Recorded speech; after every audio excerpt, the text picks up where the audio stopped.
Aloha! I'm Eric Anderson, pastor of Church of the Holy Cross, United Church of Christ in Hilo, Hawaii. And here's what I'm thinking.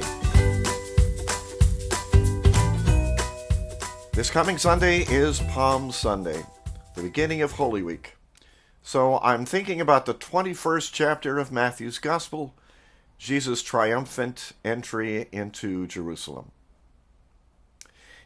In Matthew, this was really Jesus' first public proclamation that he was the Messiah.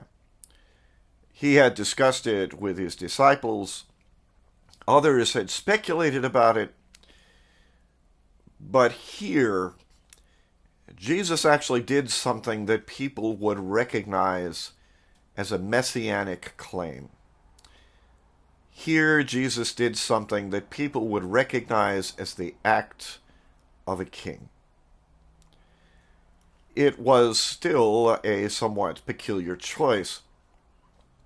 Jesus chose to have his disciples find a donkey, and in Matthew's account, they also brought a colt, so that he came into the city matching not lots of other prophetic or psalmic descriptions of the arrival of a monarch.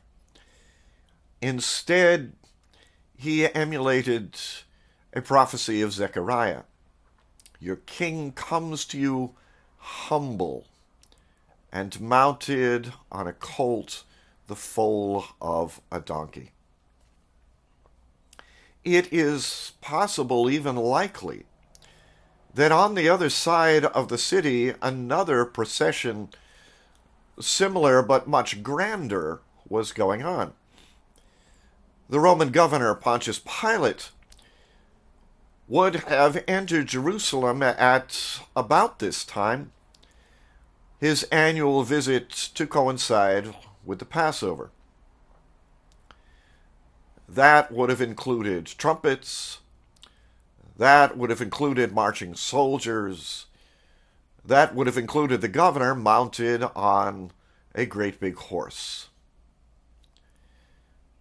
On the other side of the city, Jesus entered to the accompaniment of cries of Hosanna or Save Us.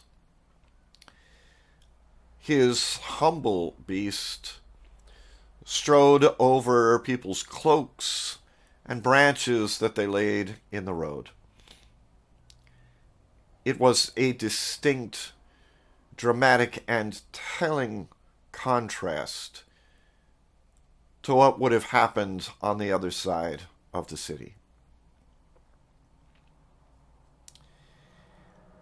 If it's big and grand and showy, we have to ask ourselves, just how Christian is it?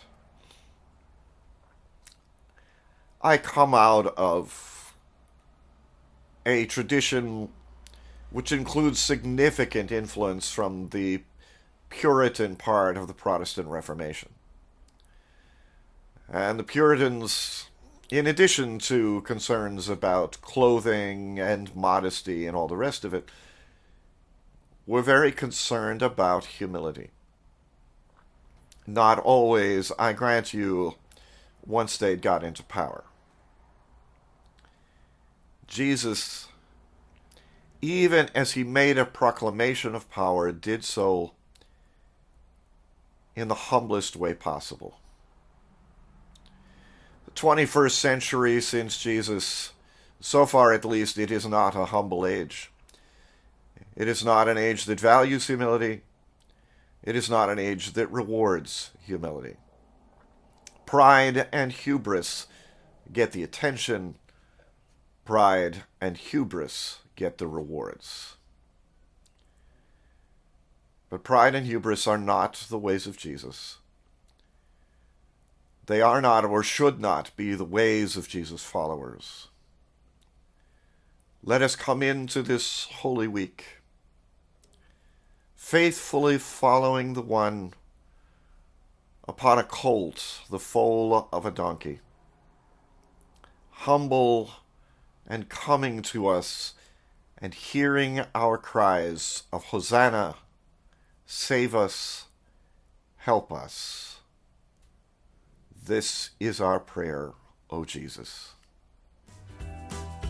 That's what I'm thinking. I'm curious to hear what you're thinking. Send me an email or leave me your thoughts in the comments section below. I'd love to hear from you. From Church of the Holy Cross, UCC in Hilo, Hawaii, that's what I'm thinking.